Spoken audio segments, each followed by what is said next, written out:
If you've ever tried to withdraw Bitcoin on Cash App and got the dreaded "canceled for your protection" message, don't worry, you're not alone. In this video, I'm going to walk you through the most common reasons this happens and exactly how you can fix it so your Bitcoin withdrawal goes through successfully. First, check your Cash App balance. You can't send what you don't have, so open the app, tap the bank icon, and confirm your available balance is enough to cover your withdrawal, including any network fees. Next, make sure your Cash App is updated.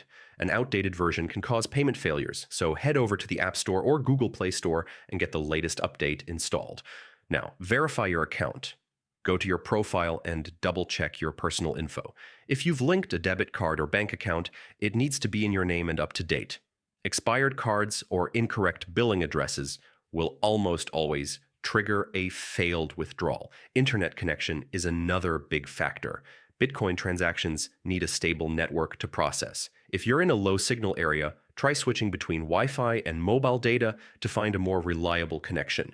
If you're new to Cash App, you might still have pending verification steps. Tap the specific transaction and follow any on-screen prompts to complete identity verification.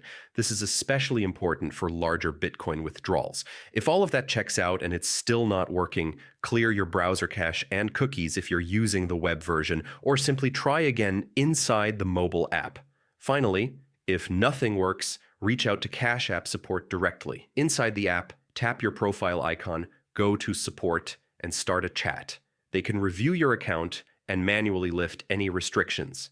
And that's it. Follow these steps and you'll usually be able to fix a canceled Bitcoin withdrawal quickly. If this video helped, hit that like button and subscribe for more step-by-step Cash App tutorials. And don't forget to check the description for additional tips and resources.